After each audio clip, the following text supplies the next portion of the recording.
Hey, Shalom, Shalom.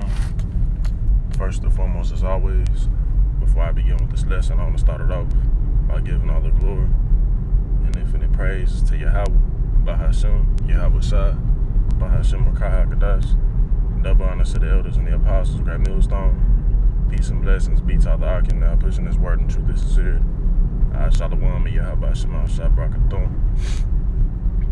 So I don't really know exactly what I'm entitled this lesson, but what I'm gonna get into real quick is this metaphor that one of the Arkin actually sent to the group chat. And as y'all see, it's the metaphor of the tree. Alright, I'm gonna read it here in a second.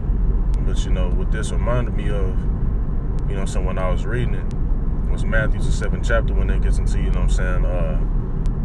those whose houses are built upon the sand and those whose houses are built upon the rock. Alright, because with us being in this ministry, we understand that it's gonna be a lot of hardships that come with it.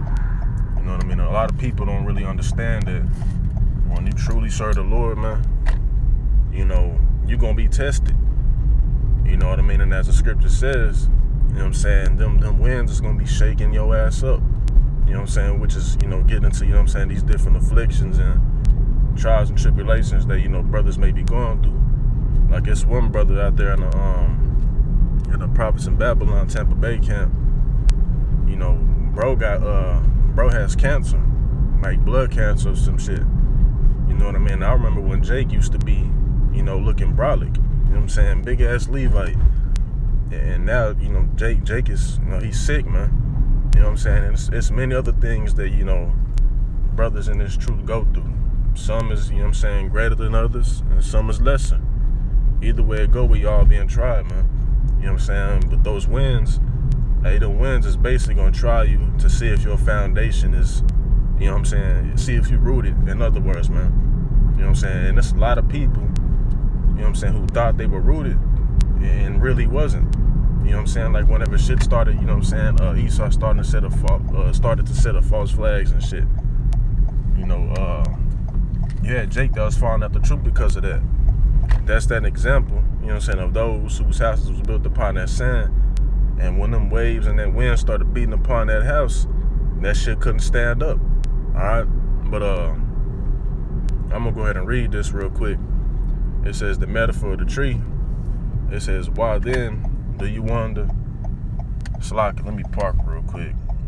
Cause shit, I'm over here driving. I'm trying to pay attention at the same time. So let me see. Let me park real fast. Lock it. Alright.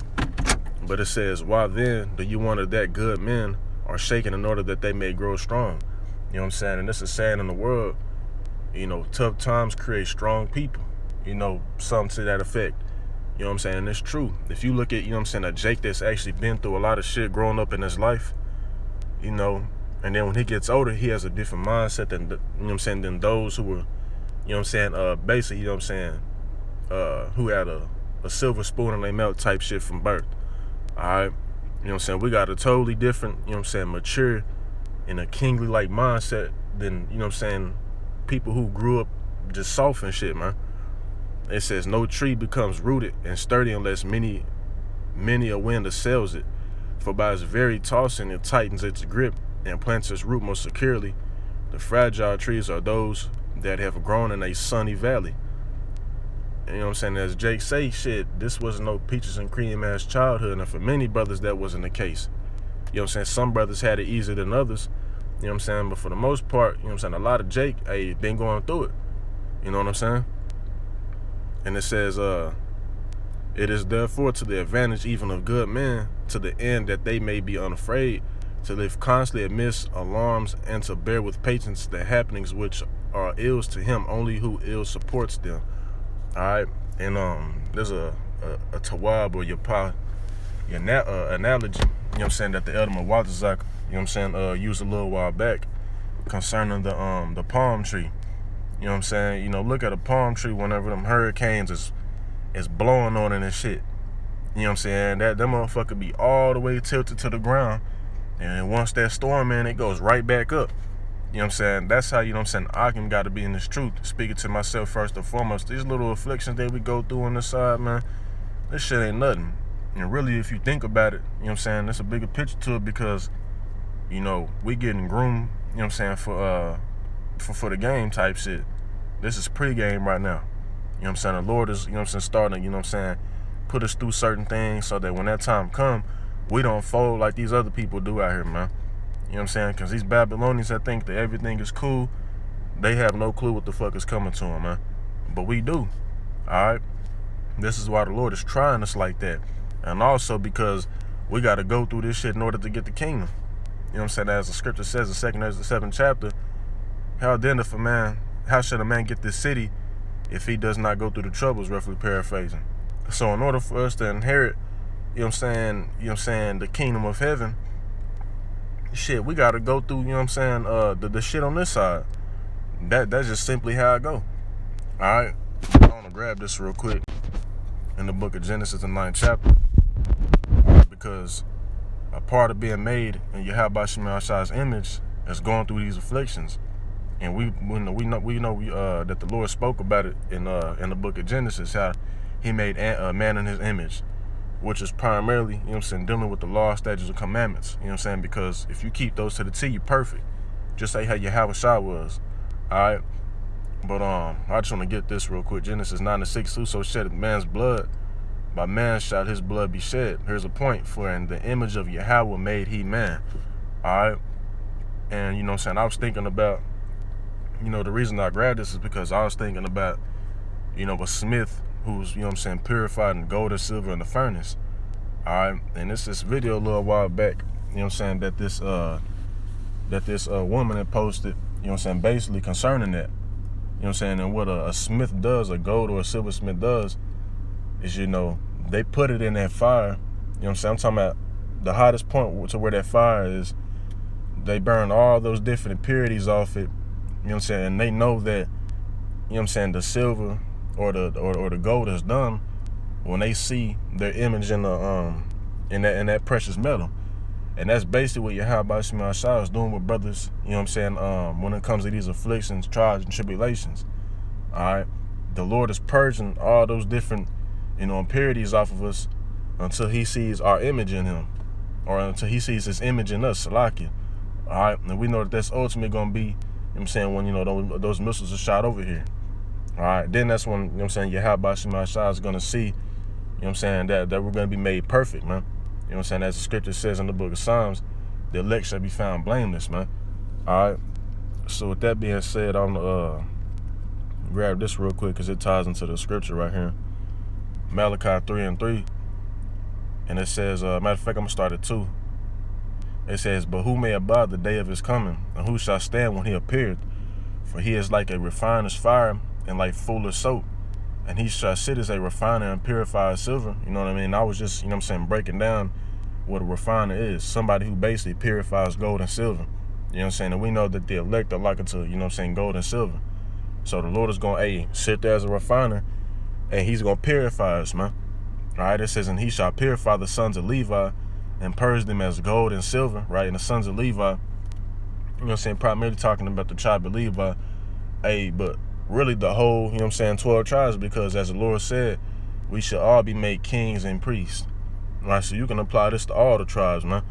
It says, and purge them as gold and silver, that they may offer unto the Lord an offering in righteousness. You know what I'm saying? And this is what the Lord is going to do. You know what I'm saying? The Lord is right now sitting as a purifier. You know what I'm saying? He got us set, you know what I'm saying, not necessarily at the hottest point in that fire, but the Lord is basically getting our feet wet with this shit. You know what I'm saying? Like I said, you know, the Lord is starting, you know what I'm saying, beat upon our houses with them winds. You know what I'm saying, with them waves. You know what I mean? We all know, you know what I'm saying, you know, when you got those beach houses, you know, if that foundation ain't strong, man, that shit is going to be swept away during a hurricane, man. All right? And that's what you don't want to be. You don't want to be made an example like that. You know what I'm saying? You want to make sure that your foundation, you know what I'm saying, as strong as can be. Of course, it's all the will of the Lord. But you want to make sure that your foundation is strong so that when the Lord really do start to put them afflictions on your ass, you don't be just swept away. Because it's a lot of Jake that's in for a rude awakening, man. Whether they know it or not. And I want to grab this real quick because when silver and when silver and gold is being, you know what I'm saying, purified, it's going through all types of different, you know what I'm saying, pressure points and all that, going through all types of shit, you know, getting beat on, you know, so on and so forth. And I want to grab that because, hey, brothers is getting beat on, you know what I'm saying, hey, through the spirit. You know what I'm saying? Like when you're reading Job, the first and the second chapter, Job was getting beat on through the spirit. All right? You know what I'm saying? That Levite brother that I mentioned at the beginning of the lesson, prior to that, he had got burnt, man. You know what I'm saying? Like 30% of his body, he said, it had got burnt. So the brother's been going through some shit, right? But that's because the Lord found him fit to deal with that type of stuff, man. All right? But this is Sirach 38 and 28. And it says, the smith also sitteth by the anvil and considered the iron work. The vapor of the fire wasteth his flesh, and he fighteth with the heat of the furnace. The noise of the hammer and the anvil is ever in his ears, and his eyes look still upon the pattern of the thing that he maketh. He setteth his mind to finish his work and watch to polish it perfectly. You know what I'm saying? And this is what the Lord is doing, man. The Lord is, you know what I'm saying, basically getting ready to polish this perfectly. You know what I'm saying? But it's like how a smith is beating on, you know what I'm saying, them metals, man. You know what I'm saying? How that gold has to go through all those different afflictions and shit in order to be purified. It's going to be the same thing with the elect, man. You know what I'm saying? It's going to be nothing different with us. All right? So I'm going to grab this last one, man, and I'm going to close it out, you know, because the point's pretty much proven. And this is basically what, or the main focal point of this lesson right here. All right, Matthew 7 and 24 says, therefore, whosoever heareth these sayings of mine and doeth them, I will liken them to a wise man which built his house upon a rock. And if your house is built upon a rock, that means that it's firm and sturdy. Ain't shit gonna move it. It says, and the rain descended, and the floods came, and the winds blew, you know what I'm saying, which are all them afflictions, whatever bros may be going through, and beat upon that house, and it fell not. It was founded upon a rock. And that rock that you want your foundation to be founded upon is who? Yahweh Shai, because he's that chief cornerstone. It says, and everyone that heareth these sayings of mine and doeth them not shall be likened unto a foolish man which built his house upon the sand, and the rain descended, and the floods came, and the winds blew and beat upon that house, and it fell, and great was the fall of it. And this is what you don't want to be. You know what I'm saying? Yeah, because you can go build a house on the sand, on the beach. You know what I'm saying? But what happens to sand? Each time one of the waves come up on the shore, it's pulling more and more sand back into the ocean. You know what I'm saying? So yeah, you may be standing just a little bit. You may be firm just for a little bit, and then the Lord gonna hit you with an affliction, and that shit gonna, hey, make you crumble. You know what I'm saying? Which is what you don't want to happen.